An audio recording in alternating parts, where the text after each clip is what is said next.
Jason Swain, touchdown.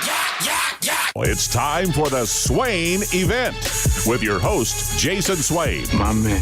Real sports talk for the real sports fan. All you chumps are gonna bow when I whoop him. It's time for the Swain Event, fueled by Dead End Barbecue. Get into his house and a Ric Flair.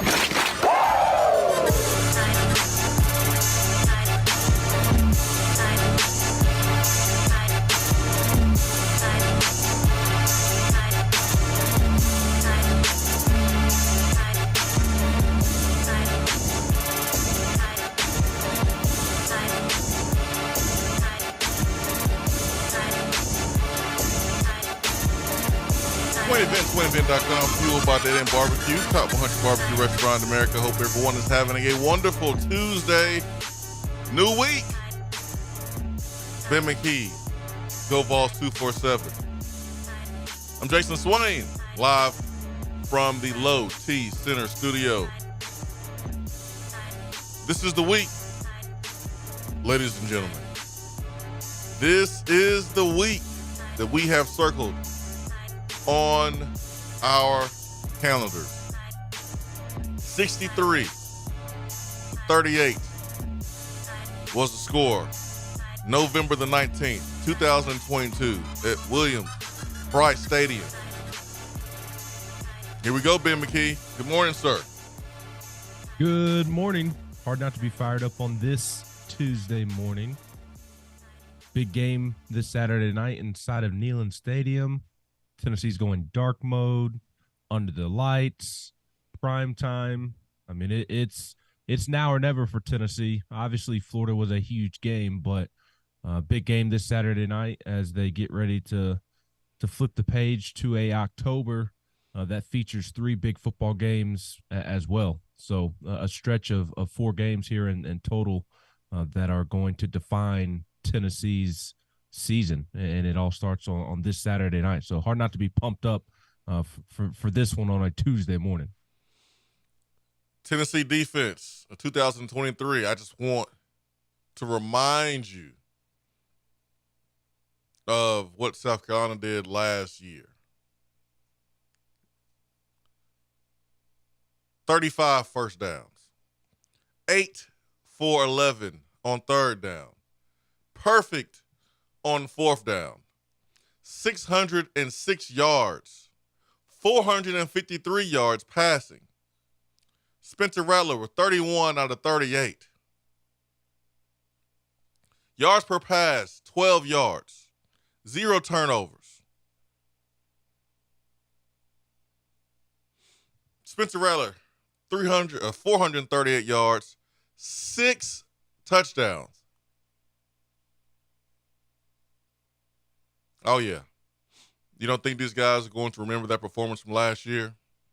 You better believe it. Fans have had this thing circled, going dark mode. I have, made it clear on this program before.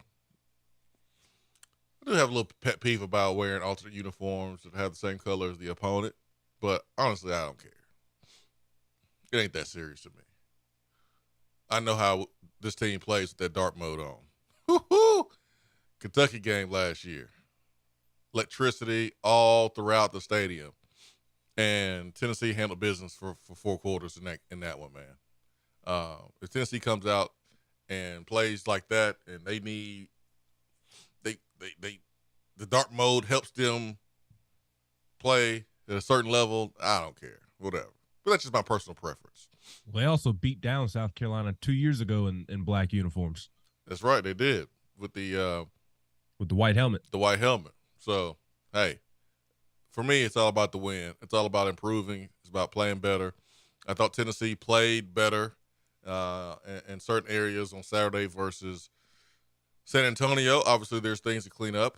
I don't know if you can go and point to a perfect game that's played. You're going to have mistakes, and you're going to see games where you are inside of an L-shaped ambush yourself, and you set up a L-shaped ambush versus the opponent. So hopefully that's the case this weekend where it's over from start. But rarely does that happen. and you're going to have mistakes. And so that was the case on Saturday. Several guys got banged up in this game. More guys got banged up in the San Antonio game than any other game this season being. So the stats of Joe Milton will be talked about this week. He said he was fine. Josh Heupel said he's fine. We'll see how he feels. Do you believe both of them? Hmm? Do you believe both of them? Because it doesn't seem like there's much to talk about there based off of what Josh Heupel said yesterday, and even Joe after the game, he said that he was fine publicly as well. I just take what Coach Heupel says with a grain of salt when it comes to injuries. Yes, I feel you there. Now, I did kind of make this point on our post-game podcast at Go Vols 247 on Saturday night. This injury thing with Josh Heupel, I feel like has been blown out of proportion the last couple of weeks because of what is going on with Cooper Mays. There seems to be this narrative that Josh Heupel just lies to the media all the time about injuries, and that's not true. He typically just does not say anything at all. There's a difference between not giving information and lying about information. And he typically just says, "Oh, we'll see where we're at on Friday." That's typically been his go-to answer. We'll see what he does this week. We'll get him out on the grass. We'll make that decision on Friday. And he says we'll make that decision on Friday because the last time he speaks to the media is on Thursday. So he knows that he doesn't have to give us a complete answer. And I know the Cooper Mays thing has been a little bit different. He came out Florida week and seemed to have had some definitive comments, but maybe in his mind, he thought that Cooper was going to play. So I did want to point that out. Like there's a difference between not giving information and lying about information, and he's just always not given information. The whole Cooper thing has been it could have been handled differently, probably better from the get-go. I understand. I understand why we are at this point, but I think at the beginning, when Cooper initially had the procedure done and Tennessee announced it, it was given off that he would be back in just in a few weeks, and if on the front end it would have, I guess, been kind of shared that he would be out longer than just a air quotes few weeks, then there wouldn't be this expectation that he would be back sooner than where we are right now, fifth game of the season. Coaches are not going to help the opposing coach prepare for his team. Like, period, number one. Number two, there's players that on Sunday and Monday, there's no way you see them playing. They're not moving around well. And then as the week progresses, they get better. Like, I've been through that, where in 2006 at South Carolina, I didn't think I was going to play, honestly. I mean, I was there. I went through meetings. It was just different than any other game that I played in. Mentally, I didn't think I was going to play. And that was like Thursday and Friday. Dude, Saturday I'm playing normal snaps, normal reps on a Saturday. Like, I felt better. Like, I was good along with the medicine. So that's part of it. That's not going on with the Cooper Mays deal. I think it's pretty obvious that Heupel put this in Cooper's put the ball kind of in Cooper's court and said that this past week versus the Florida week. Heupel was under the impression that Cooper was going to play, and there's a reason why he was under that impression. And then when Cooper did not play and couldn't go because of warm-ups, then I think Heupel learned a lesson there and was like, "Hey, man, I'm not gonna say that again," and make myself look like I'm not telling the truth when I was under the impression that he was gonna play. And that's because why now I think that's why this week the difference when Heupel mentioned Cooper, he said Cooper said he didn't believe he could go.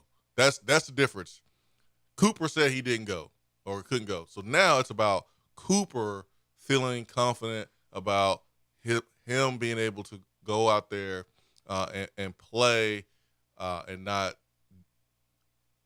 risk injuring himself further and being able to help his team. So it's up to Cooper now. Yeah, and to your point about in hindsight, Josh Heupel looking like a liar. Now it's become a conversation that Josh Heupel just lies about injuries all the time, and that's not true. He just typically does not give information about injuries up for public consumption. So I'm sure we'll see him go back to his old ways that he kind of worked with the first 2 years of just saying, well, we'll see where he's at on Friday. But going back to Joe Swain, like I'm not concerned about him missing Saturday's game, but I am in terms of evaluating the football game and looking at some things that maybe Tennessee can have some success with offensively. I do think it's unfortunate timing because, and I know it was against UTSA's defense, but watching Joe hit the burners on that touchdown run, my first thought was, I want to see Joe Milton run more.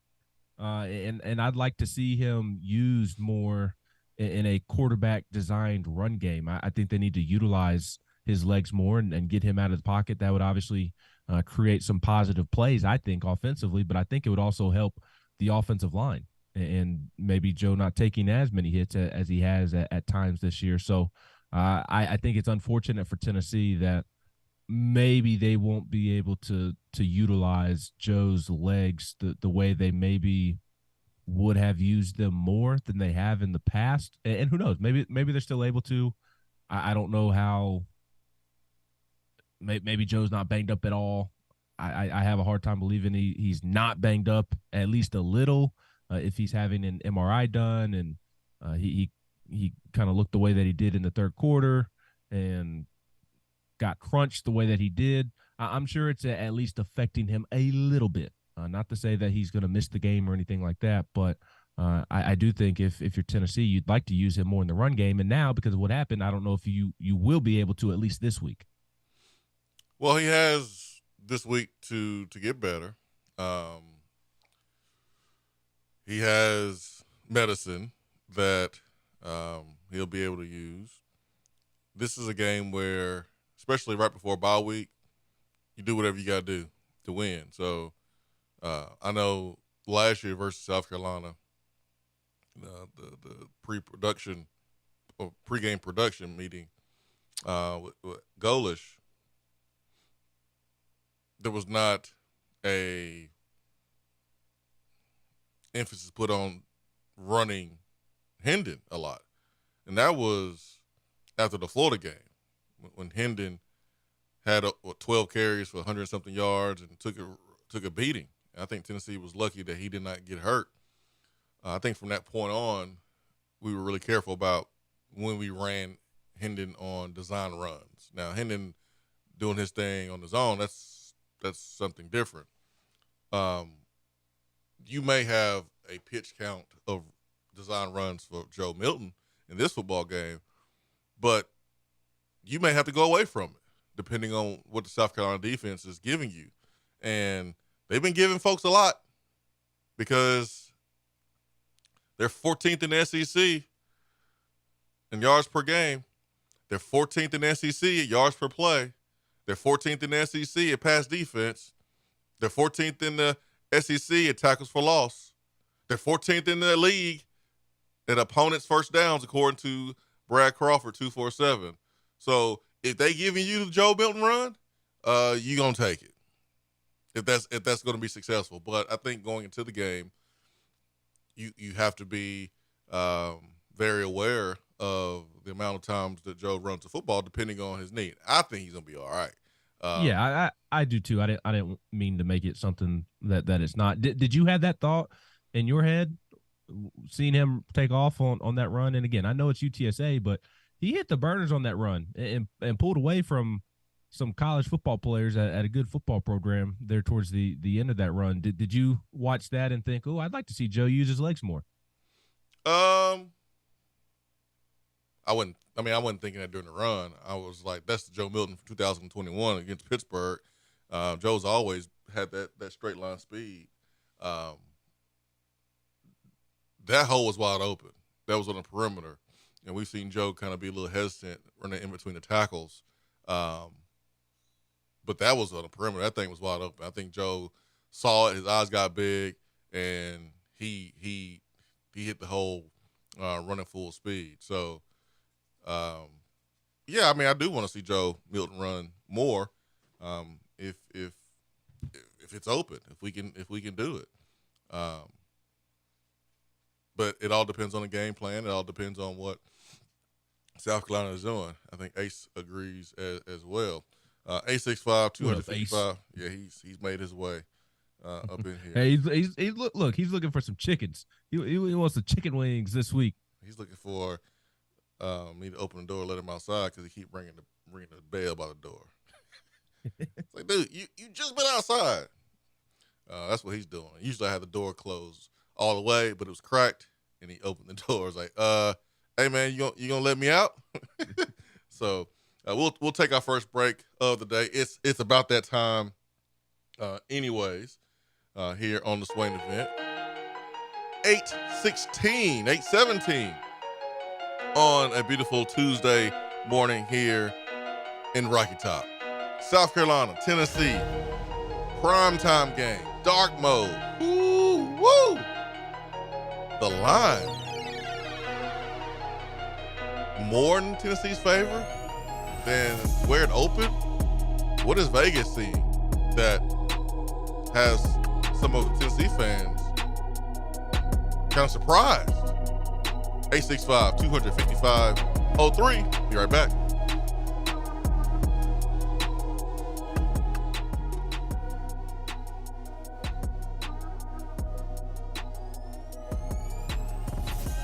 Hey, Knoxville, we all know the importance of mental health. Most people don't have regular mental health care. They often wait. Let's change that. Isn't it time we all consider our mental health as important as our physical health? If you are ready, Mind Body Wellness in Knoxville can help you design a plan for your mental wellness. We are accessible, affordable, and available. You are worth it. Visit mindbodyknoxville.com to schedule a mental wellness assessment today. It is so good to be here with Charlie Pratt with Modern Woodman and MWA Financial Services. And Charlie, you have a passion for helping and working with East Tennesseans. Why is that? Man, I was born and raised here in Knoxville. My family's owned a business here since the 1920s. I played football at Central High School and Maryville College. I'm just really proud to work in East Tennessee. What are you the most proud of? We do a really good job of meeting people where they're at on their financial journey. I've got clients that are just now starting out. I've got clients that are in the middle of saving and doing a great job, and I've got clients who have worked really hard their whole lives, and it's time for them to enjoy their retirement. It's my job to make sure their money lasts as long as they do in retirement, and they're able to leave a legacy for their family. So with that being said, what are the next steps? Let's sit down and take a look at your financial plan. Give me a call, 865-919-6468. Registered representative and investment advisor, representative offering securities and advisory services through NWA Financial Services, Inc., a wholly owned subsidiary of Modern Woodman of America, member of FINCRA, SIPC. Dead End Barbecue has you covered when you need the food to be on point for your next event. Go to deadendbbq.com to learn more or call 865-414-9417. Dead End Barbecue, the catering search is over. Guys, let me talk to you here. If you've noticed a lack of energy, motivation, and drive, it could be low T. Schedule your complete health assessment at Low T Center. They now offer the convenience of monitored self-inject at-home testosterone treatments for just $155 a month cash pay, or covered by most health insurance. If you don't live near Low T Center, or you just want the convenience of an at-home treatment, Low T Center makes it easy shipping your treatments directly to you with the peace of mind of monitored treatment. Go to lowtcenter.com to book your appointment online. Low T Center, reinventing men's healthcare. I know missing the show live is a bummer, but don't fret. You can catch up on the podcast posted daily on the app, online, and on iTunes. Awesome!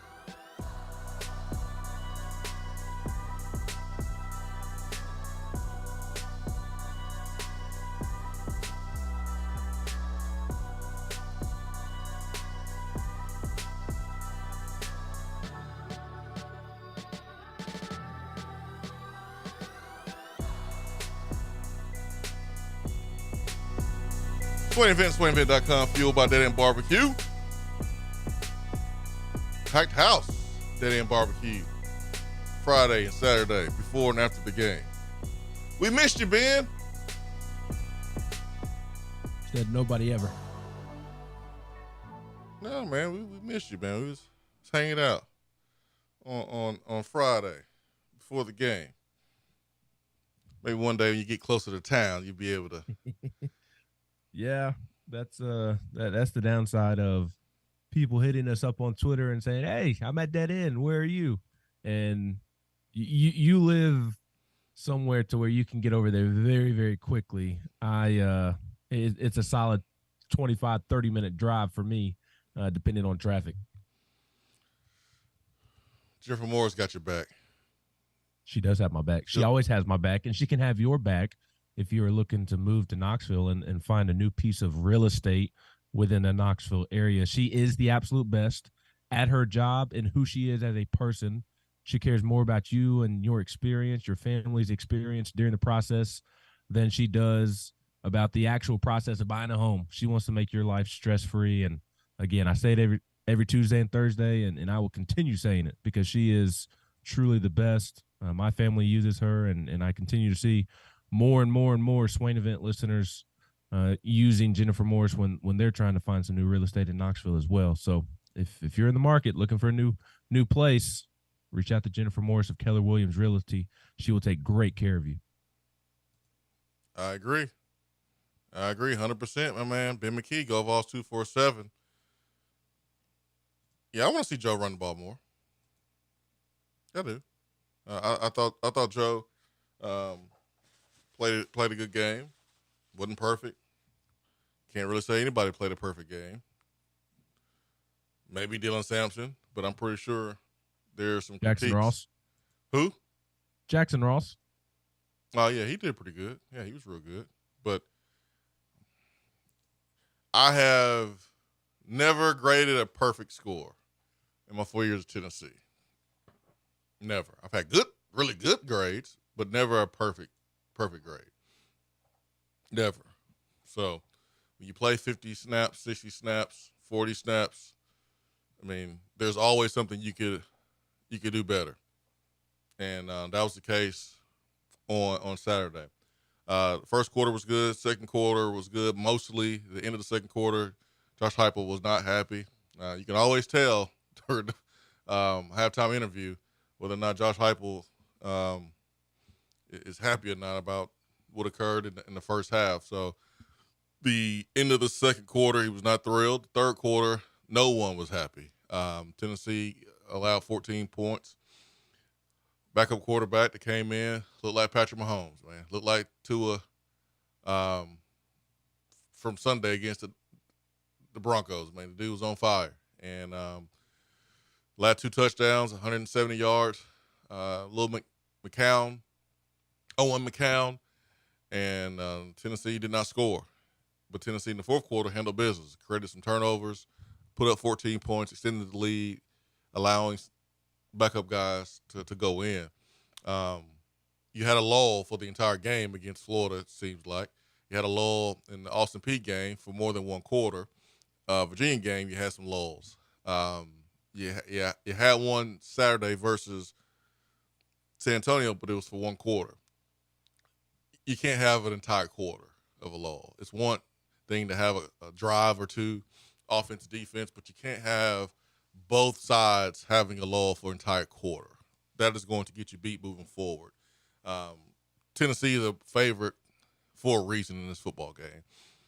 As fans, it's easy to compare this offense to last year's offense and this team to last year's team and see where we come up short. That's easy. Duh. This team is not good as last year's team at all. But college football is not good as last year's college football. The SEC is not as good as last year's SEC. And so take that in consideration. But Tennessee, Ben, is a favorite for a reason. There's opportunities. But the one thing you cannot do, you cannot let Spencer Rattler get outside the pocket, scramble, or have time in the pocket because they got some receivers that could give our DBs and our secondary some trouble because of their speed. But their offensive line, they've been starting and playing some true freshmen at tackle. That's going to be the case more than likely on Saturday. And Tyler Barron is one of the best sack artists in the SEC. We got dudes getting to the passer. There's your advantage right there for Tennessee. Yes, and that's where this game has to be won, in my opinion. I thought the same thing about the Florida game. The Florida offensive line was better than I anticipated, or performed better on that night, better than I anticipated. You said it. Now, we talked about it going in. They got their center back, Kingsley, and he made a difference. They just seem to have a different edge and different tone about them in that particular football game. So it seemed like that addition was huge for them. And if Cooper Mays can play on Saturday, maybe Cooper is able to have that same effect. I think the most important aspect of getting Cooper back is the communication part of it and avoiding pre-snap penalties, although pre-snap penalties should never happen when you're at home on offense, in my opinion. But going back to the South Carolina offensive line, it's not good at all. You mentioned it. They're playing several youngsters, and it would be very, very disappointing if Tennessee's defensive front comes out against South Carolina on Saturday night the way that it came out against Florida. I think it would be very, very disappointing. There is no reason whatsoever that South Carolina should push this Tennessee defensive front around. And even going back to that Florida game, they did play better in the second half, I thought, against that Florida offensive line. And I do feel like that second half defensive performance was more indicative of what Tennessee is than the first half. I think that first half was more of an outlier. And we'll see in the long run if that is to be the case. But they've got to set the tone for this game. And South Carolina has some guys at receiver that you do have to be worried about. But I don't anticipate Juice Wells playing. And to be fair, I haven't seen an update on him lately. But the way he was carted off against Georgia, he didn't look like he was going to be playing football anytime soon. Now, Xavier Legette, he has really come on this first month of the season. He's a big-time problem at receiver for defenses and has played really, really well to start the season. But outside of that, Spencer Rattler's throwing to former backup quarterbacks. Like, they had to move Luke Doty, the former Carolina quarterback, to receiver to try and help out at that position. So it seems like right now Xavier Legette is the main one you have to worry about. And then Spencer Rattler's turning around and handing it to another former quarterback in DeCarrion Joyner.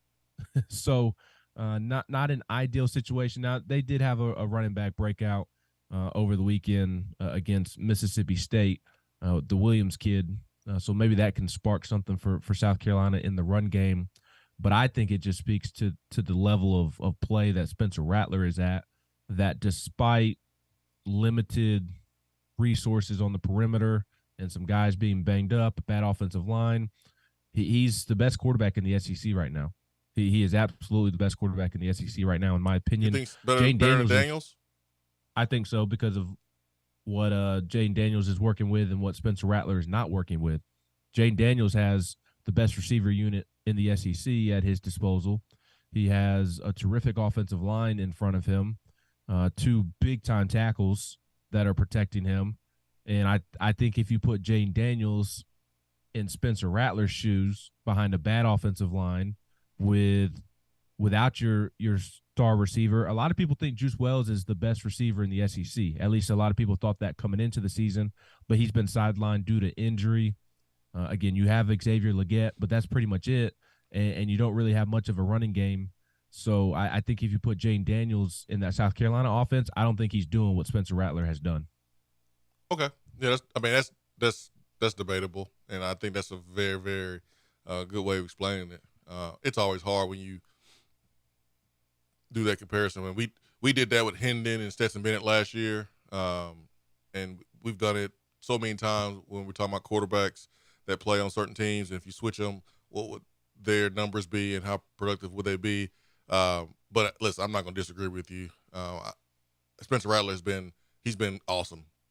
This has been the best he's played his entire college career. And so, I mean, dude shooting free throws for the pocket. Like his completion percentage is like NBA guards' free throw percentage. I mean, it's really ridiculous when you look at how poor his offensive line has been for him. He's still been great. But it starts with that defensive front. They have to be disruptive. They have to make Spencer Rattler feel uncomfortable. Tyler Barron's been awesome this season so far. Amari Thomas has been good. You'll get Omar Norman-Lott back. I think Bryson Easton's been playing some nice football. And there's some other guys chipping in as well. James Pierce off the edge going up against a freshman tackle. I like that matchup. So to me, it starts and ends with them. Obviously, there's a lot more that goes into the football game.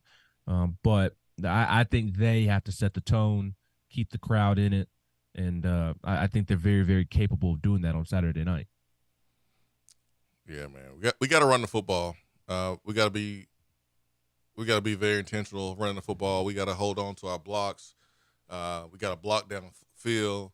We got to protect the football. I mean, one way you can protect Joe Milton, if Joe Milton's not 100%, man, is run the ball and be efficient without him having to run the ball. Man, we should really be able to move the ball on the ground.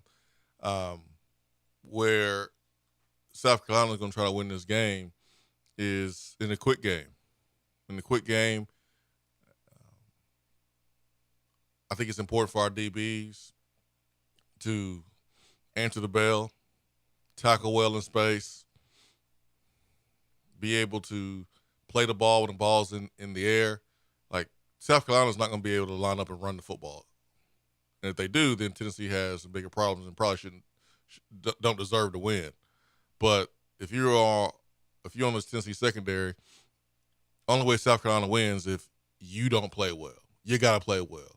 And I love watching Danico Slaughter play the game of football. I'm glad he didn't play last week to give him another week to rest that toe, because he's going to need that toe this weekend if he is going to play, because we're going to need his tenacity. We're going to need his toughness. We're going to need his edge, that dog mentality that he possesses. We're going to need that versus South Carolina.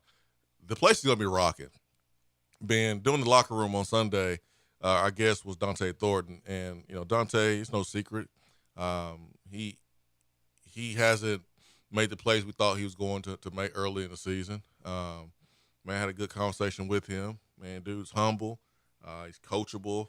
Man, he's a really, really good dude. Like, Sunday he woke up and was like, you know what, I'm gonna go fishing. Didn't plan it. Just said, I want to go fishing today. Went to the store, got some fishing stuff, went fishing. Didn't catch a damn fish, but just wanted to go fishing. And I think Dante wants to be the best. He wants to make plays. I think he loves it here, and I think he's pressing a little bit. And man, he's been gifted with some talent. And Chris Brown and I was talking to him about the atmosphere that he is going to witness this weekend. I was like, it's unlike anything he saw at Oregon. I was like, in his freshman year, Oregon played at Ohio State. That was a big game, but like, what he's going to witness Saturday is unlike anything he's been a part of. And Chris Brown and I were just explaining to him, like, you thought Virginia game and this game was a lot of people and was loud. Saturday will be unreal. And that was before we heard about dark mode. Dark mode adds another layer to it. Yes. Another layer. And everybody will be drinking all day long. Everybody's going to be nice and liquored up. It's going to be an electric environment. In South Carolina, Tennessee struggled on the road at Florida with pre-snap penalties. When South Carolina went to Georgia 2 weeks ago, the same day that Tennessee was playing in the Swamp, South Carolina also struggled with pre-snap penalties within its offensive line, with its receivers. So I would anticipate that South Carolina offense still dealing with those pre-snap penalties on Saturday night, because there's some freshmen that they have in their rotation, that they're starting a freshman at left tackle, that they have a freshman that's rotating in at right guard as well. And some inexperienced receivers out on the perimeter. I would expect for as crazy as Neyland is going to be, I would expect for those pre-snap penalties to still exist for South Carolina. I would be surprised if the crowd is going to do its part. I would be surprised if South Carolina handles the crowd noise well based off of how they handled playing in Athens 2 weeks ago. Yeah, South Carolina had 11 penalties for 70-plus yards in the game at Georgia. The first possession being they got a false start. And so you know how that first possession can be on the road. We've seen it when teams come into Neyland Stadium on that first possession. It is going to be electric. And depending on what the defense does on South Carolina's first possession will determine how electric it will be past the first possession. I'm looking at South Carolina's second possession and did not have a penalty there. Their third possession, no penalty there. But they did have a false start in the fourth possession, but still was able to score a touchdown. But, like, it's hard, man. It's hard enough to get 10 yards on first down when you're backed up at your own 20, 25-yard line and it's loud. You get a false start, 15 yards is a lot. That's a lot to start off with. So when then your play calling typically becomes conservative. Oh, yeah. In that particular situation, maybe if you're at home, you don't go as conservative. But if they have a pre-snap penalty on first down, backed up in their own territory in Neyland Stadium at night, I would be surprised if the play calling didn't become conservative for that particular possession, because you don't want that pre-snap penalty to spiral into an explosive play or turnover for the Tennessee defense that sets up the Tennessee offense. Yeah, I mean, first and 10, you got to get 3 yards in the third to pick up 10 for a first down. You get a 5-yard penalty for false start. Now you got to get 5 yards of play to get that first down. So now you got to add a yard, almost a yard and a half that you have to get. In addition, when you go out and get a penalty to start a drive. So penalties will be very, very important. We got to play clean. 38 minutes and no mention of Nico. Let's see what's on the text box. We have not mentioned Nico, but as somebody on the text box mentioned Nico. No Nico. Hold on. 752, no Nico. 809, no Nico. Oh. No Nico. First 38 minutes. How about that, man?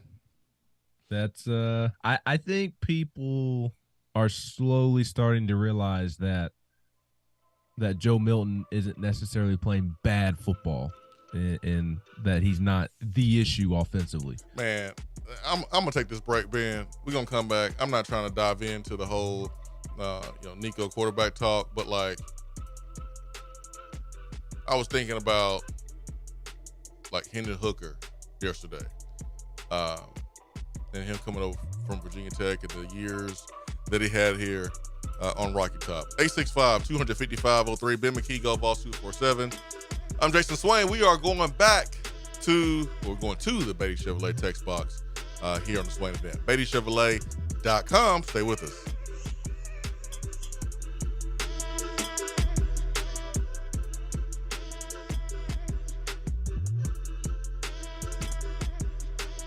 What's up, Swain Event family? It's great to be on board. This is Taylor Hawkins with Modern Woodman Fraternal Financial, and I have one question for you. When was the last time you have slowed down and evaluated your financial situation? Just like the Vols, a great game plan leads to victory. Let us help you achieve your financial goals with a custom-made game plan. No matter what stage of life you're in, protecting your family and hard-earned money is important. So let one of our local and trusted financial professionals secure your future by visiting one of our 10 branch offices across Tennessee, or give us a call locally at 312-5638. And remember, go Vols. Registered representative and investment advisor, representative offering securities and advisory services through NWA Financial Services, Inc., a wholly owned subsidiary of Modern Woodmen of America, member of FINCRA, SIPC. Hey there, Swain Event fam. If you're currently renting and just about priced out of your place, give me a call. Jennifer Morris with Keller Williams Realty at 865-257-7897. You may be able to buy a home and have monthly payments less than your rent. And wouldn't you rather pay your own mortgage than someone else's? Hope to hear from you soon, and go Vols. Here in Knoxville, we love it when a squirrel's in the checkerboards. But when there's a squirrel in our attic, that's all sides. When that happens, call Alpha Wildlife. They're Knoxville's veteran-owned and operated wildlife removal company. When unwanted critters put their feet up on your coffee table, call 865-224-6555. Let the Tennessee fans at Alpha Wildlife evict those unwanted tenants and set your home up with a winning defense to keep that wildlife where it belongs. That's Alpha Wildlife at 865-224-6555. They have locations in Nashville, Memphis, Chattanooga, and in parts of South Carolina. Check them out online at alphawildlife.com.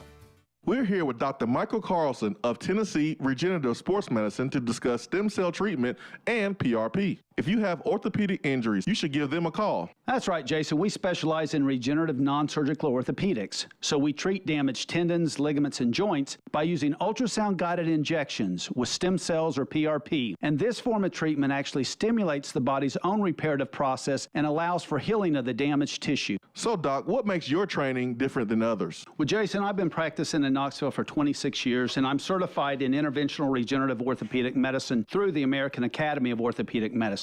At Tennessee Regenerative Sports Medicine, I'm the one doing the procedure, and we're using your own bone marrow stem cells or PRP. So in other words, it comes from you and it goes back to you. So you know exactly what you're getting and know exactly the level of training involved. Tennessee Regenerative Sports Medicine, trsportsmedicine.com.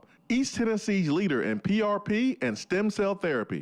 When you are craving some quality barbecue, there's only one place to go. Dead End Barbecue. Dead End Barbecue has been featured on ESPN's Taste of the Town, the first barbecue restaurant on the SEC Network, CBS Sports, Headline News Tailgate Show, Amazon Prime's The Restaurant Comeback, Food Paradise, and named one of the top 100 barbecue restaurants in America. The search is over. Dead End Barbecue is located on 3621 Sutherland Avenue right here in Knoxville. You can even have it delivered right to your door through Chow Now.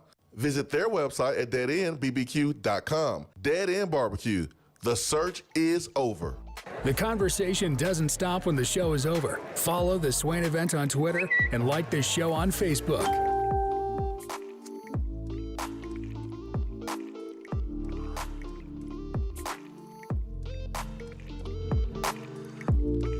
How long we gonna call Twitter?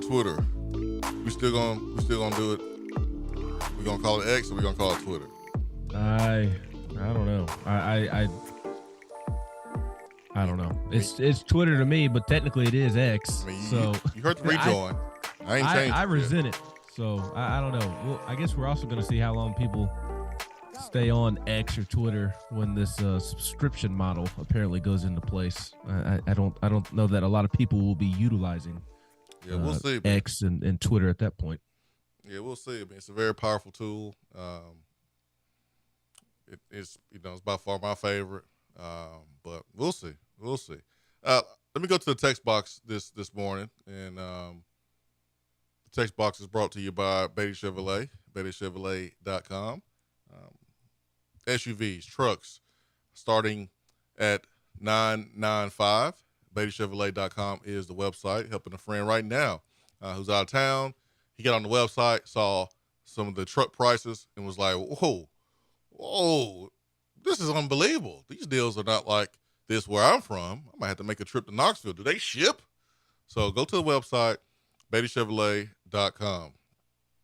All right, right quick. Last year we talked about how special Josh Heupel is as a quarterback developer. The last 2 years we've talked about this. When he came in as the head coach of Tennessee, we looked at what he did, Sam Bradford and Drew Lock and other quarterbacks, Dylan Gabriel and other. We know he's a quarterback whisperer. He's great at developing quarterbacks. We saw what he did with Hendon Hooker. 2 years at Tennessee after coming from Virginia Tech. Virginia Tech did not want him anymore, but he came here and damn near won the Heisman. He was that good. Why do we have folks that this year believe they know more about quarterback play than Josh Heupel? In a few months, folks now believe that they know more about quarterback play than Josh Heupel. It baffles me. If Josh Heupel thought that someone else besides Joe Milton was the best quarterback for this football team and gave them a better chance to win, he would have played them. All right, I'm moving forward.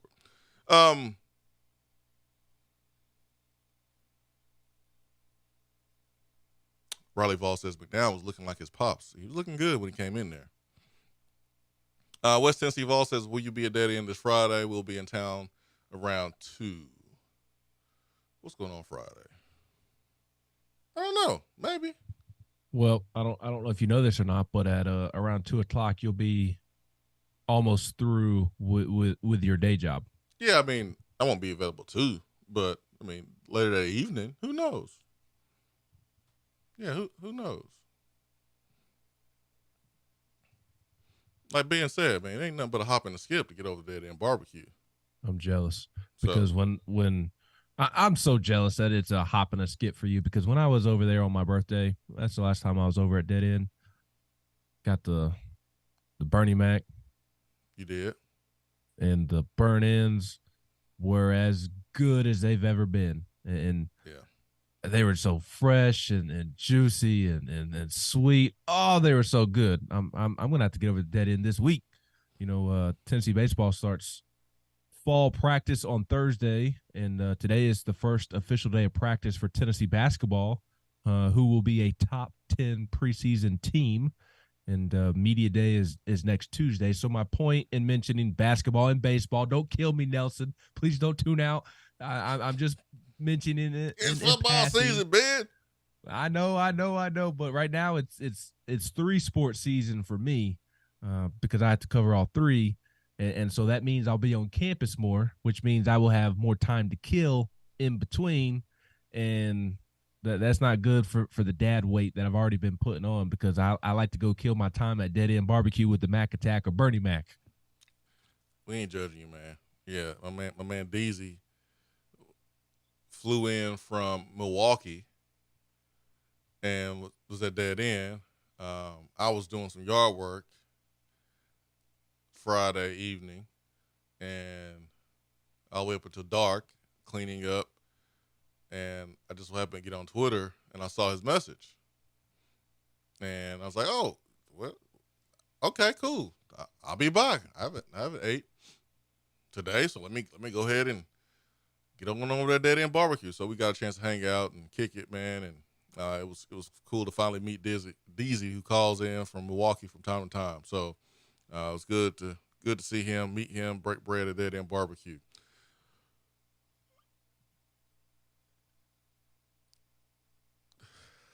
Nila Mafia is on the beach this morning and sending in really rude messages in the direction of C-Mac, which I actually find funny and like them. Clay says, when we are up 100, do you see Nico this weekend? I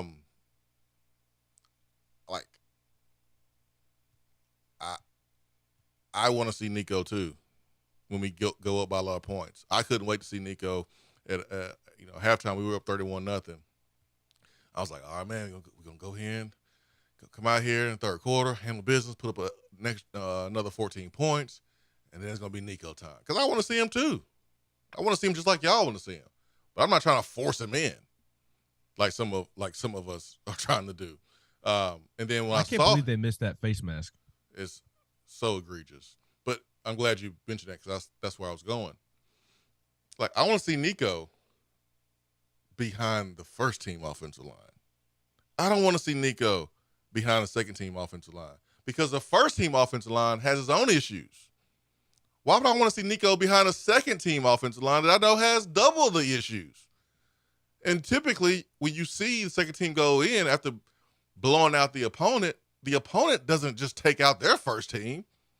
They keep their first team defense in. So why would I want to see Nico behind our second team offensive line versus the opponent's first team defense? Do y'all want to see him get killed? No.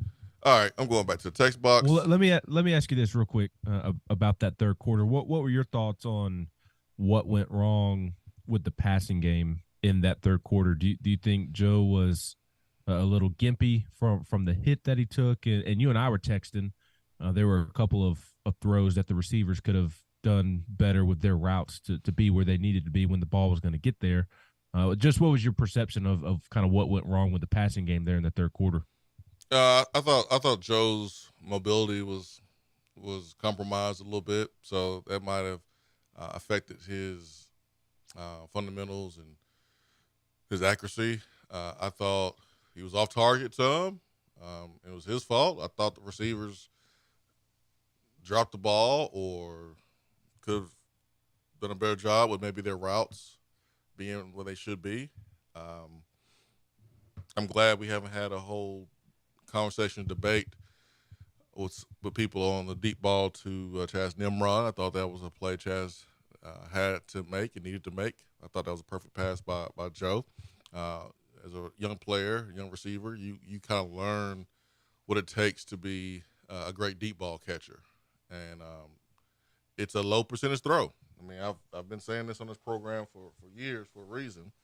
And my man Brent Hubs, who I do the show with in pregame, gave me some really good stats before the game, as he does a good job of charting plays and tendencies and things like that. And this is before the San Antonio game. So through three games last year, balls thrown 20 yards or more in the air. First three games, Hendon was 7 out of 19. Joe, 5 out of 18. So as great as Hendon was last year in the first three games, it's right there with Joe. It's a low percentage throw. It's hard to connect on, which is why you see more intermediate and short throws. You're seeing it at the NFL level. Like, you're not seeing a bunch of deep bombs being thrown at the NFL level. Like, if you watch last night's game, the Rams were not letting Joe Burrow just go see the Rams in single safety and just pick his poison between Jamar Chase and T. Higgins, even though Higgins had a rough night. They was in too high. You're going to have to ding and dunk us, man. You are not going to throw it over the top. So we're seeing that's what defense has been doing to Tennessee, too. At Tennessee, but we're seeing it at the NFL level. Patrick Mahomes is seeing it. Everyone's seeing it. Patrick Mahomes didn't see much of it against the Bears, but everyone is seeing that. Riley Vaughn, does Thornton have a touchdown Saturday? I don't know. I hope so. I really do. I really hope so. Do you think it's just confidence for him? I know you touched on it earlier. What does he need to do to be the guy that a lot of people thought he was going to be? He's pressing. I think the hype was unfair, honestly. We got to do a better job with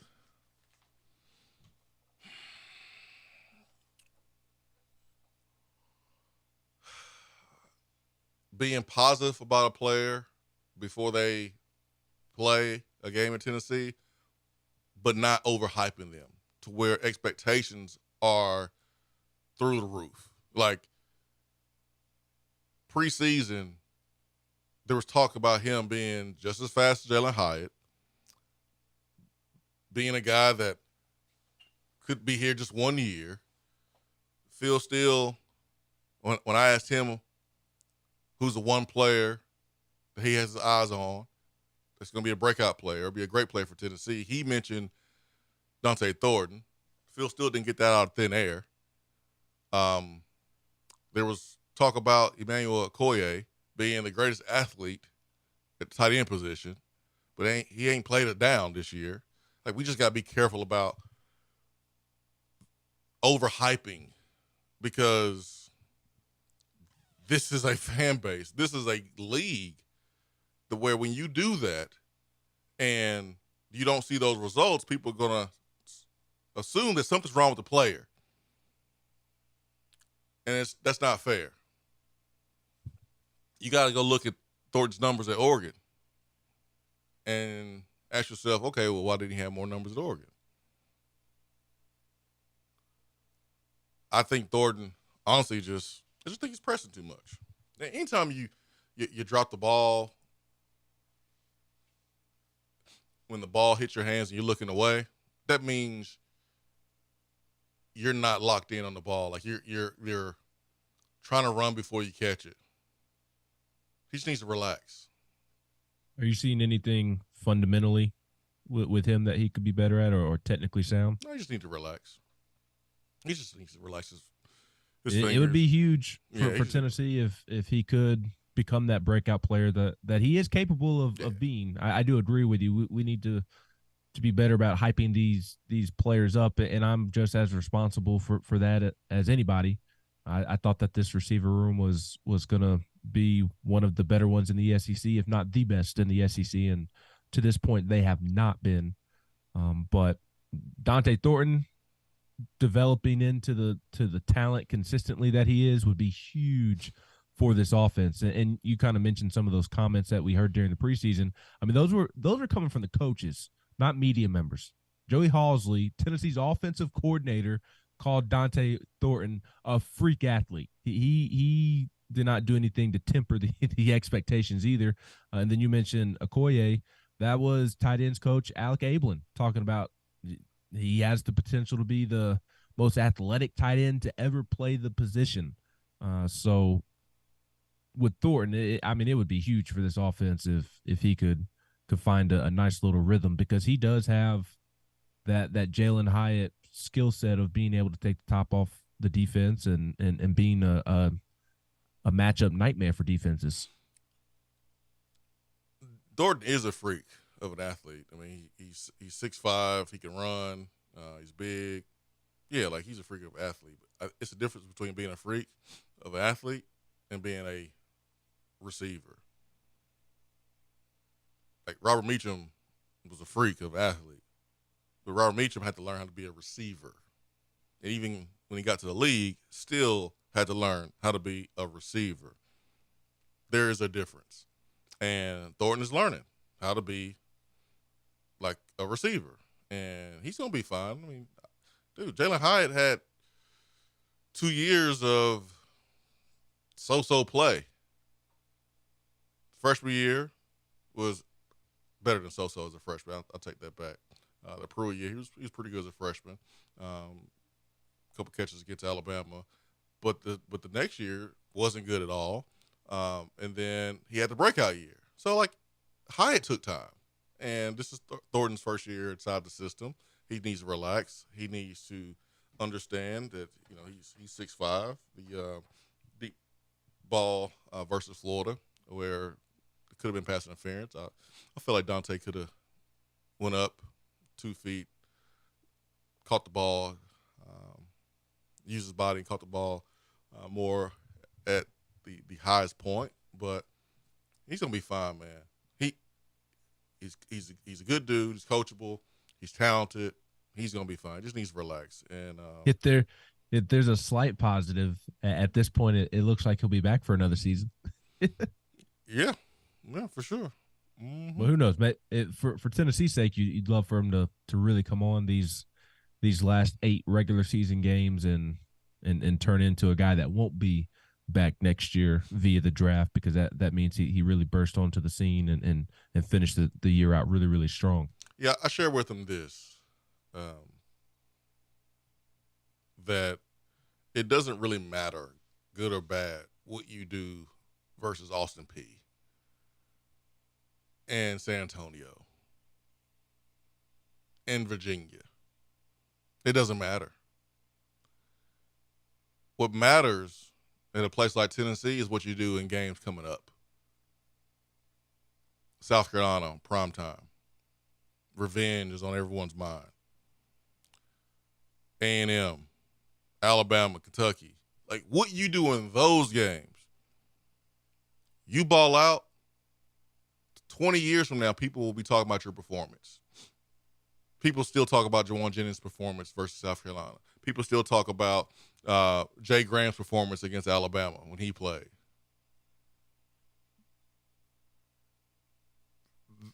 that's the opportunity that Dante Thornton has this weekend. And I was just reminding him that, like, don't worry about anything that happened before. It's about now. And you got an opportunity to do something great and have an unbelievable performance. All right, let's go to the phones. 865-255-03. Good morning. Who do we have with us? Well, hey, guys, it's Mike in Conyers. Mike in man, Conyers. good to hear you guys. What's up, Mike? Well, yeah. Hey, speaking of playing, I'm an old-timer. I used to talk to you guys several years ago, and so you may remember I grew up watching Tennessee football way back when. But talking about a player who didn't show that flash of brilliance, and one of the all-time greats, Reggie White. He didn't blossom into the lights didn't come on for him until his senior season. All of a sudden, he blew up. But I mean, his first 3 years was like, okay, where's Reggie White? He was kind of highly touted coming out of Chattanooga, but he was something else. It's unfortunate he had to play his first 2 years in the USFL back in those days. He didn't have real choice. And imagine his stats. What they'd be right now if he had 2 more seasons, his first 2 years in the league. Because he was the all-time sack leader at one point, as I recall. I think he's been passed since then, of course. But Barnett. But yeah, so there's a player who just a good example of how sometimes the lights don't come on or the fire doesn't get lit until later in their career, but college career. But yeah, I just wanted to kind of mention a point that I heard made before, and it's kind of obvious, but yeah, you get, and I went back and I looked at all the PFF grades for the first 4 games, and the offensive lineman, it's kind of hard to look at some of those grades, but you get Cooper Mays back, move Ollie Lane to left guard, and you get Gerald Mincey has graded out well in just about every game. In fact, in some of the games he's been one of the highest. It would be a huge upgrade to get those, get that 5 in there and get that to be our starting unit. I think that would be a big help. I did want to mention one play. In the second half, they had scored 1 touchdown, and it was we'd gotten the ball back, and that was the series where Joe threw that pass that almost was almost a pick 6, where they saw it coming, and fortunately were able. Yep, that's a little screen, exactly, the squirrel. I think we ran a play for a few yards, and then we had Joe threw a pass down the left sideline. It was either Caleb Webb or Chaz Nimrod, maybe one of the new guys, I believe, one of the young guys. And it was one of the rare throws where Joe was underthrown a little bit. And I think he was just trying to put some air under the ball. And it wasn't so badly underthrown that he was coming back to it, and he got run into by the DB. The DB never looked back, but they didn't pull the flag. Yeah. And that was a big play because, that keeps that drive alive. Instead, they get the ball right back and, of course, score again. But anyway, I was just curious what your thoughts were on that play. Do you feel that was just a missed call? Yeah, the throw that was underthrow. Yeah, it was a missed call. Probably should have been, PI. I didn't see the pocket, how clean the pocket was, or how not clean, how not the pocket was clean on that play. To see if that was a reason for the underthrow. But the rest missed several calls in that one for sure, man. The face mask on Nico, that one. And they're human; they're gonna miss calls. But man, that was in space. Like it's understandable when you miss holding calls sometimes down in the trenches. But plays made in space where everybody can see it. That was surprising that he didn't make that one. Yeah, because I went back and watched it, and he never turned his head around. It was just like Kamal Haddon. He got called for the same exact thing, and it's like, geez, just be consistent, But anyway, I'm not down on Joe Milton. I think Joe Milton still has a chance to have a great year. He's so close right now. Like you say, a couple drop passes. You got that call right there that we just mentioned. That shouldn't have been an incomplete pass because he would have caught that ball. He's coming right back to it. Yeah. Joe is close. Anyway, you're right, Mike. Thank anyway, I think this team has a great chance to have a. We got to get this game, and if we do that, we've got I like the way the schedule lines up. You know, we get a bye week before Texas A&M, where they're playing Alabama that week, where we have a bye week. I mean, you got to love that. Yep. Don't seem to see that too much. Usually both teams have the same bye week. But anyway, all right, guys, love it. Talk to you later. Hey, thank you so much. I really like that call from Mike. I really like his point about the offensive line. I do think there's reason for a little bit of optimism with the future of the offensive line moving forward. If Cooper can get back this week, and I really think he'll help from a communication standpoint. And I'm still worried about him kind of being thrown into the mix this weekend without having contact for like the last 2 months. We talked about that prior to the season. That's going to be something I'll be keeping a close eye on Saturday, and he'll be going up against some veteran defensive tackles for South Carolina. Tonka Hemingway, which is just a terrific name, and then Alex Huntley, who was actually the SEC Defensive Lineman of the Week this week, because I think he had 2 sacks against Mississippi State over the weekend. So it'll be a tall task for Cooper right off the bat.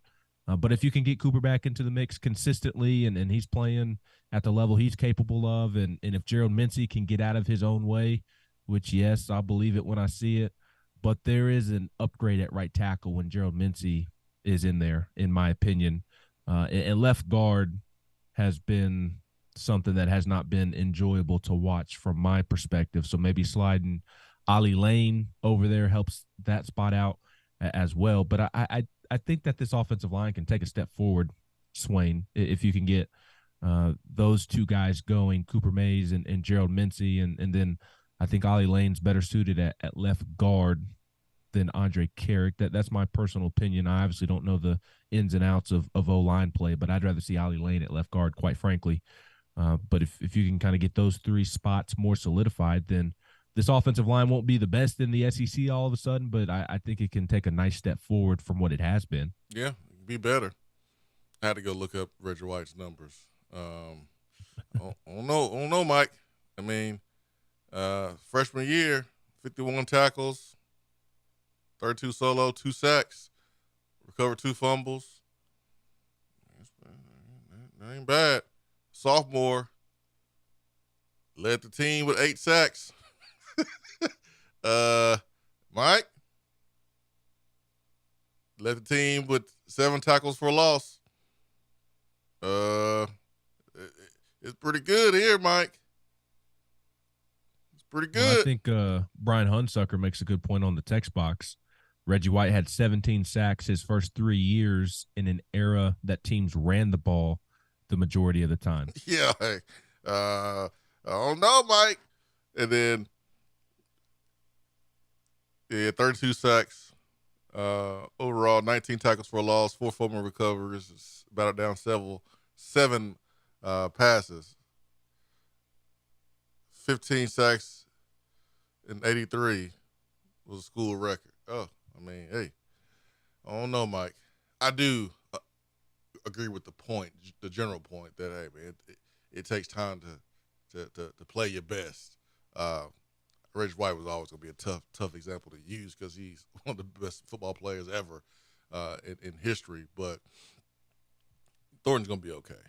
You just need to relax a little bit. That's all. Riley Vall says, is Coop expected to play but not start in y'all's opinion? I don't know. I don't know the deal there. I don't know what to expect. I wish I did. I don't know. It's all on Cooper. It's all on Cooper.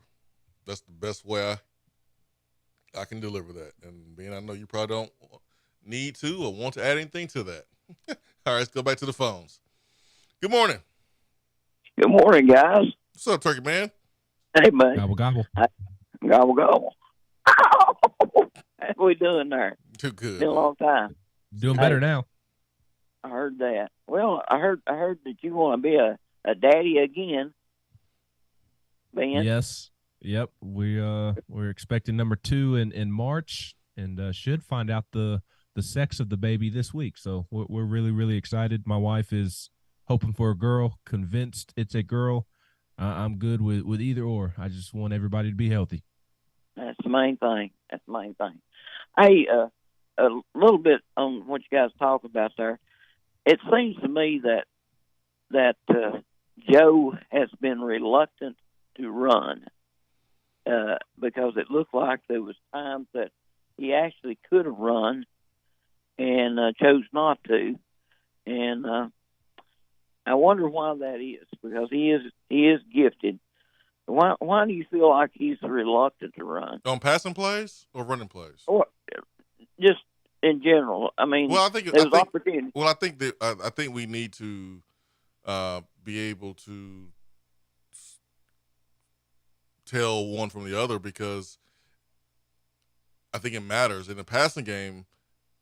If you are a little reluctant to run, that means you're trying to deliver the ball to your receivers. Like you want to throw them the ball. Like you want to throw the ball to someone else. You don't want to be the guy that always runs the moment the first or second read is not open. You want to be able to give your guys a chance to make plays down the football field. That's one thing I hated when I was playing here at Tennessee and Brent Schaefer was a quarterback. I knew he was special as a runner, but I didn't want to block for him all day. I didn't want to block for him. The thing about Patrick Mahomes and the thing about some of the other great quarterbacks or Josh Allen type is, or any great quarterback that's a little mobile right now in the NFL, is they're mobile. They're able to create and buy a little bit more time so that way they can deliver the ball down the field rather than just running. So that's why I say it matters, Turkey, man. If we're talking about pass, I think that's the reason why he may be reluctant to run. But if we're talking about design runs and him being reluctant to run, then I think that's a whole different conversation. And that could mean that he a little timid, not sure that holes are open because offensive line hasn't been what it was last year or what it needs to be. It could be because he's afraid he don't want to get hurt because he knows this is the last year. And if he gets hurt again, there's an opportunity for a quarterback to take his job again, just like it happened in 2021. So I think it matters, Turkey Man, whether he's reluctant to run in the passing game or in the running game. Well, the reason I said that, it appeared, and Coach Heupel, Ben could probably maybe reach what I was trying to get to. It's not been too many pressures, might be a couple, 2 or 3 weeks ago, but I caught that he was indicated he needed him to be running more or wanted him to run more, something along that lines. I don't know the wording, but somewhere along that lines. And that my point is, and I'm going to get off, but my point is this: if he's reluctant to run in a read option, and the defense knows that, I feel like that they really, well, if he's injured at all, would be not going to sell out. He's going to have more opportunity to run this time because of that injury that everybody's seen, and if that be the case. So I feel like it's important that he runs when he has the opportunity to run because he is talented that way. Yeah, Ben, I mean, anything to add there? Thanks for the phone call, Turkey Man. Nothing too much. I mean, I kind of agree with Turkey Man. I voiced that opinion earlier in the show that watching him take off on that 81-yard touchdown run made me want to watch Joe Milton run some more. I do think that Tennessee should implement more zone read option type of stuff within the offense, and maybe they have been, and Joe just hasn't been pulling the football and running. We obviously don't know the calls, but on that first play of the game, Swain, for somebody who doesn't know the ins and outs of offensive football, it looked like that was more of a zone read than anything Tennessee had run this season, and I'd like to see them put Joe in more of those situations to where they're having to keep the defensive end or the outside linebacker honest and force them to contain and set the edge. And if that defender does not do his job and crashes because he thinks Joe is handing the football off, then I think Joe could run for days. I don't think Joe is a great runner in terms of making guys miss, like a Hendon Hooker or Josh Dobbs, but just straightaway speed. I mean, he can run with just about any quarterback out there. I mean, he's a freak athlete. He can. We saw him pull away, and yes, it was UTSA, but we saw him pull away from college football players on that run. So I'd like to see them use him more in that read option game. And again, maybe they have, and Joe just hasn't been pulling it. But it kind of goes back to what I said, I think last week after the Florida loss, when there was the issue with the referee kicking the football and putting the ball back down. Like, that was all correct. That play should have been stopped until they were able to reset there or whatever. But I think that everybody in the stadium knew that they were handing the football off. And yes, you should execute better. The offensive line missed on some blocks, but I also felt like Florida brought more defenders than Tennessee could block for anyways, because they expected for the ball to be handed off. And that is something how you can counter that. And I think UTSA expected the football to be handed off because Joe hasn't really pulled it this year. I want to say that was the first time Joe, at least off the top of my head, it feels like that was the first time Joe pulled it in that type of situation all year long. And nobody was there to account for him because they were not expecting that. So I think it can be great in terms of utilizing Joe's athleticism. It can also be great in keeping the defense honest and not committing everybody up front defensively to Jalen Wright or Dylan Sampson or Jabari Small. That's one less guy that you maybe have to worry about in the box if they have to account for Joe keeping it. Yeah, you mentioned something that stood out, and that's option to pull it. I mean, if it's a read, if it's a read option, then you can want Joe to run all day long. But if the read is to hand it off, then he's going to hand it off and not run. I do think you got to be careful. I mean, I understand wanting to see more of what Joe did last week, but you got to be careful in managing the times that he does run the football and is opening himself up to hits too. This is why it's important for him to take what he can get and know to slide and not take hits. But I don't think you just say, all right, let's run him 15 times. I don't think you do that.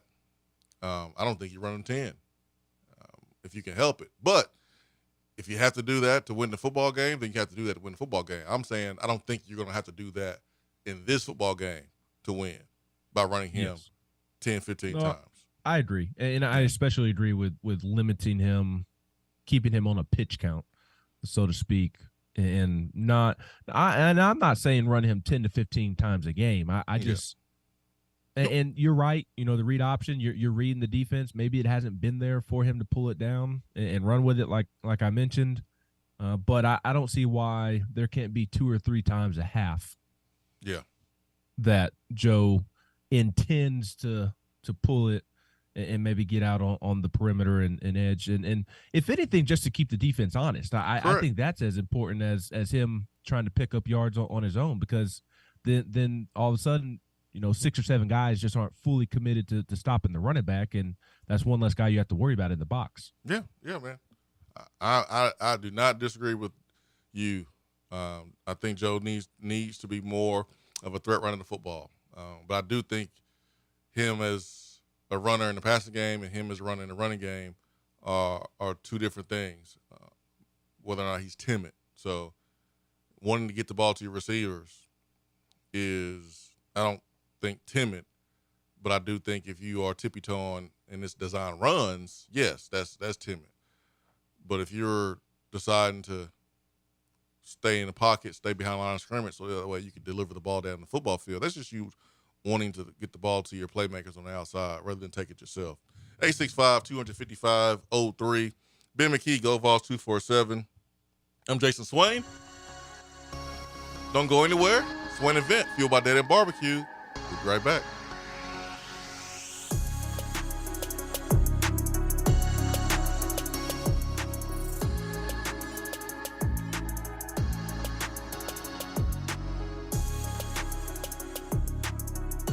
Hey, Knoxville, we all know the importance of mental health. Most people don't have regular mental health care. They often wait. Let's change that. Isn't it time we all consider our mental health as important as our physical health? If you are ready, Mind Body Wellness in Knoxville can help you design a plan for your mental wellness. We are accessible, affordable, and available. You are worth it. Visit mindbodyknoxville.com to schedule a mental wellness assessment today.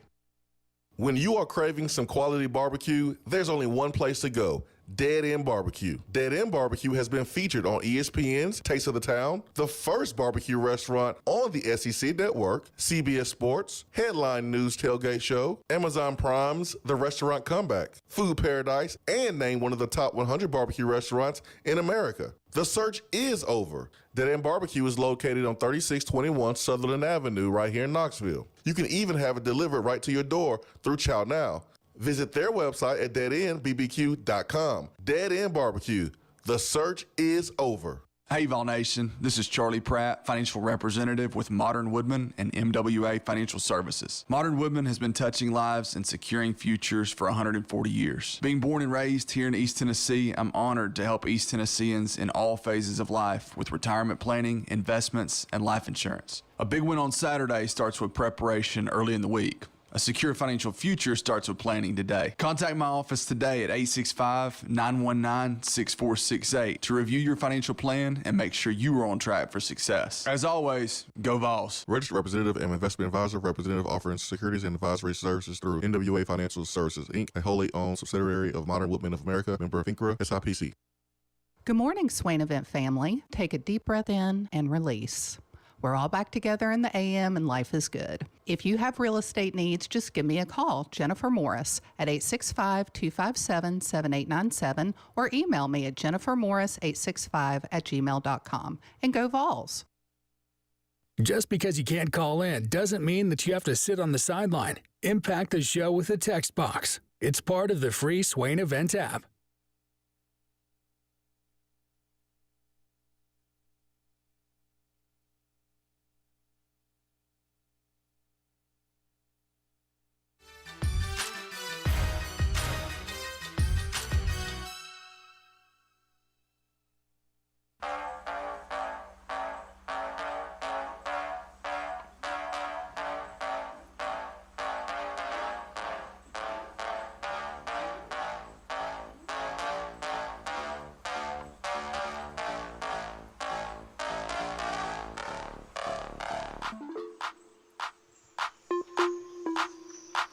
Eight 255-250-503. Swain Event Hotline.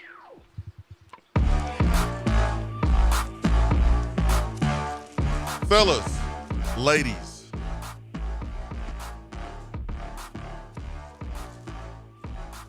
mental health, just as important as your physical health. Mind Body Wellness in Knoxville. They can help you design a plan for your mental wellness. You're not alone. You matter. You're worth it. It's okay not to be okay. And it's okay to reach out for help because there's someone that can help you. There's a team that want to help you. That's Mind Body Wellness. Affordable, accessible, available. Their website, mindbodyknoxville.com. Go to their website, schedule a mental wellness assessment. Don't wait. Do it now. I've experienced the benefits of therapy myself. Working through things, talking through things, asking questions. It's so helpful. I encourage you to do the same. 865-250-503 is our telephone number. Let's hit the Beatty Chevrolet text box.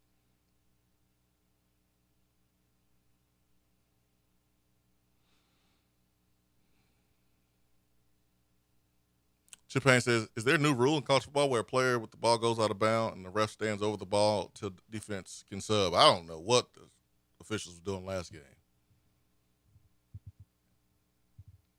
I don't know what they were doing. We were not subbing, and there was an official standing over the football. I mean, we finally was able to capitalize on the tempo and players being on the football field trying to substitute. We caught them. Joe did a really good job of being aware. Ramel Keaton ran down the sidelines, a perfectly thrown ball, got a touchdown out of it, and was able to decline the penalty. If we don't substitute, they should not be able to substitute. So I don't know what is going on and what went on that Saturday. Joe in Augusta says, love hearing y'all back in the morning. Got a brand new son rocking orange. Congratulations, Joe. We can't let him down this weekend. No, we cannot. Brad said we need to give Keaton the Sandman nickname to go with his touchdown celebration. That boy's been putting DBs to sleep all year. Yeah, I need to find out some more context about his touchdown celebration because, like, when Steph Curry did it, he did it when the game was over. He did it when the series was over. He didn't do it at the beginning of the game or the beginning of the series. Ramel did the touchdown celebration versus Florida at the beginning of the game, and we wound up losing. So, like, I'm wondering, is that every touchdown celebration, or that was just something that you do depending on the moment of the game? I think it's every touchdown because he did it against UTSA. Yeah, that's what I'm saying. I saw it against UTSA. We saw it against Florida. But I'm wondering if he, like, thought that through before he made that his touchdown celebration, because the original creator of the celebration did it when the game and the series was in hand. That's what I'm saying. Yes, you're spot on, and I had not thought of it that way. What he did not know is that actually that touchdown celebration was a sign of things to come for him, because he went night-night on the field on that deep ball. I know, man. He's good now. He's gonna be all right. That Pope was at the touchdown club yesterday and said that everybody's gonna be available and everyone's gonna be okay. Well, Brew could have went back into the game on Saturday. He was available. He had his helmet on, but they're trying to make sure that he's healthy for the next game. That was a nasty collision with the turf there for Ramel. That did not look fun. Yep, and would have been worse if it was really turf and not grass. Yeah.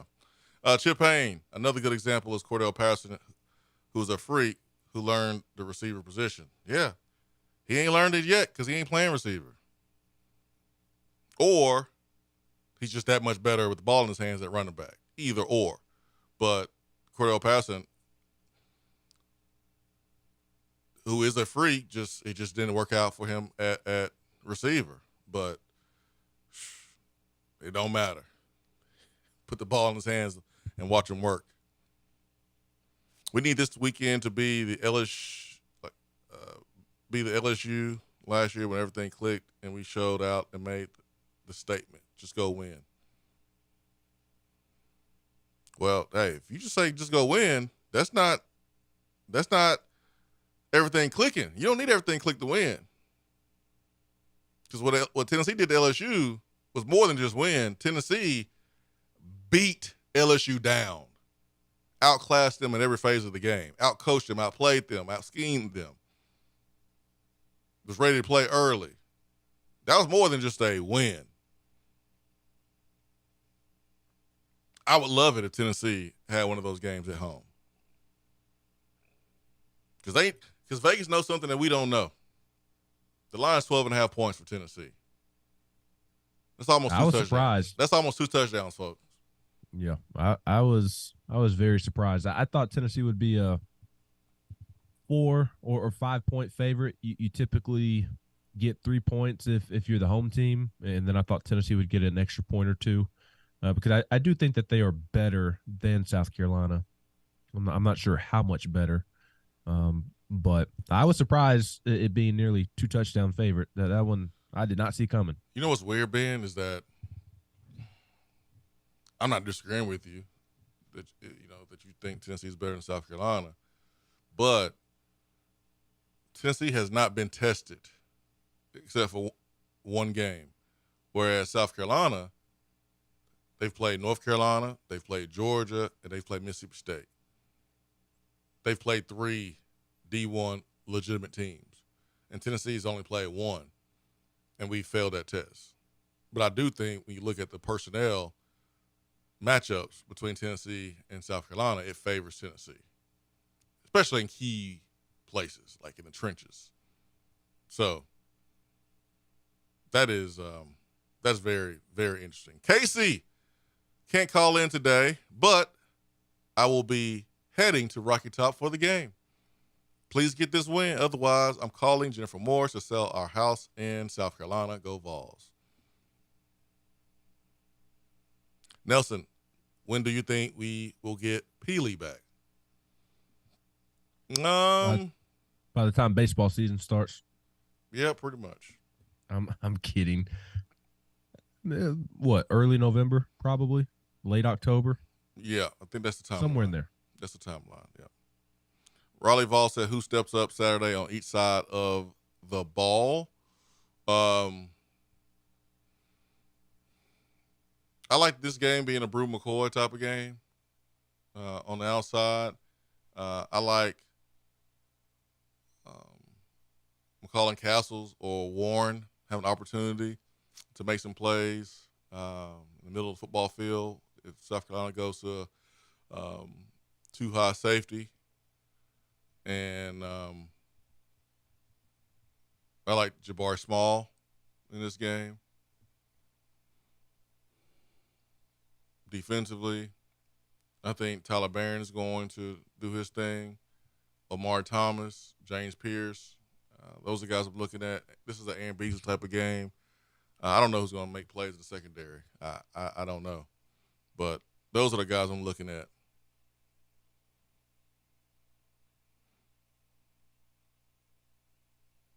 Chip Payne says Romero has another celebration where he's calling someone on the phone. I love it. Dial it up. I love, man, that these guys are able to celebrate.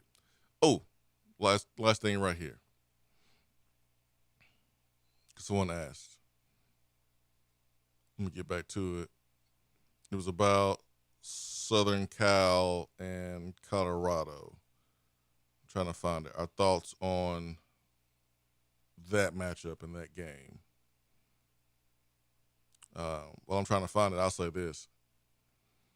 I love Dan Lanning's speech to his team in the locker room. Like, I love it. That's what you have to say to get your team ready to play. If that's what you have to say, then it's not a big deal. I love it. I will say that everybody's trying to get clicks because every football program has a social media account that puts out content to get clicks. So, like, everybody's trying to get clicks. But he said that because he knew it would fire his team up. And that's what you have to do. Did you see what Oregon released yesterday? Yep, I sure did, which, oh, by the way, was for clicks in what Colorado has been doing. But all of it was clicks. But it exposed Colorado. Like, all the trash talk that they were. It did. Yeah. It changed. I was actually about to bring this up. It changed the way that I feel about Colorado a little bit. I don't see how, and not necessarily the trash talking. I can ask you this, obviously, because you played and were in those situations. Was that normal in terms of like what was going on pregame warmups? Yeah. Take the stomping on the midfield logo the day before. Like, to me, that was the most disrespectful part because it seemed like maybe the trash talking before the game was typical pregame trash talk. Yeah, like all of it is normal, honestly. There's just not as many videos floating around a decade and a half, 2 decades ago. Like there are. But it looked like Colorado was going out of their way to creep towards midfield and yell at the Oregon players that were warming up. And I have not seen that, at least. Yeah, like that goes on. I'm telling you, that happens, man. It happens. I'm not saying it happens every game, but I'm saying it's pretty normal when it does happen because guys are fired up and guys talk trash. That video that Oregon put out made me say Colorado deserved what they got. Yep, like 1,000%. Like they got their butt kicked, and Oregon didn't let off the gas, and I see why. Like Colorado deserved to get spanked, probably even more than they did because of that. But all of it's fair. What Dan Lanning said is fair. To his team, all of it's fair. It's football. It's college football. And everyone's trying to get clicks. Everyone's trying to get attention. That's literally what social media is. And I like Deion. I've said this before. I think he's in this for the right reasons. He believes that coaching is his calling, and he genuinely cares about the young people that he is mentoring. He's passionate about being a mentor to the players on his team. I genuinely believe that Deion is in this for all the right reasons. If not, he doesn't get into high school coaching. He doesn't work his way up kind of through the minor leagues. And I don't say that to disrespect HBCUs, but we know that Jackson State is different than Colorado or a Power 5 program. He had to work his way up to Colorado. And I think if you're not passionate about mentoring and developing young men and coaching, then I don't know that you put in as much work as Deion did coming up to get to where he is now. So I do like Deion for those reasons. And I do think that his confidence and kind of how he's in your face about it rubs people the wrong way. That makes people feel uncomfortable because I think we all have our own insecurities, and it's kind of odd to see somebody so confident and comfortable and out there about it. But you kind of got what was coming for you on Saturday night against Oregon, especially when you're appearing to go out of your way to step on the logo the day before the game on Friday, and one player kind of did being. What's that? I think it's important to mention one player was on the video doing that. Well, I thought they showed multiple, but maybe you're right. Yeah, I just saw one. I just saw one player doing it. Well, I have a hard time believing with the way that they were operating over the weekend that it was just one player. Yeah, I agree that did that. There's a difference between being confident and disrespectful, and there's been a couple of moments, especially this past weekend, where it felt a little more disrespectful than confident. And I don't blame Dan Lanning for piling it on. I would have done the same thing. And I think that USC is going to beat the brakes off of them this weekend as well. And not really because of how they've been acting per se, but just there is a significant talent gap, and especially in the trenches, and they're probably going to get bullied again. They need Travis Hunter to make those splash plays on offense and defense, and he's obviously not out there, and they're getting bullied in the trenches. That's the makings of a butt whooping right there. Yep, pretty much. All right, man, let's see if this line moves any this week. I know Heupel will talk tomorrow, the teleconference. There'll be some players available today. Is coordinators available today, Ben? No, not the coordinators. Coordinators are typically once a month. Today it is Rodney Garner and Jerry Mack. Rodney Garner and Jerry Mack, and then we'll get some players afterwards. But we don't typically know who the players are going to be until we show up. All right. Because they're having to coordinate with classes and all that fun stuff. Okay. Well, keep your eyes open. Keep your head on the swivel. I can't wait to talk to Rodney. You know Rodney's going to keep it a buck. Oh, yeah. Yeah, for sure. It always does. And always will. You never have to wonder what he really, really thinks and how he really feels. Swain Event, fueled by Dead End Barbecue, top 100 barbecue restaurant in America. It's going to be 85 degrees today. That's the temperature. Forecast. That time of the year where it's in the 50s in the morning when you're dropping the kiddos off at daycare and at school, and then you need a wardrobe change around mid-morning. But it's getting cooler. It's getting cooler, especially in the morning. Temperatures are going to continue to drop, and it's time to start thinking about your heating system. You don't want breakdowns to happen when the big temperature drop happens. So Hiller Plumbing, Heating, Cooler, and Electrical right now, they have Happy Half Off Month where tune-ups are just 50% off. Just 50% off. That's a lot. 50% off, that's half. Making it easier for you than ever to tackle those necessary home replacements. 50% off select add-on items. Go to the website, happyhiller.com. Hiller's work is backed by their Happy You'll Be or service is free guarantee. And for Ben McKee, I'm Jason Swain. We hope you have a great, wonderful rest of your day. We hope it's wonderful. Swain Events fueled by Dead End Barbecue. Peace and love.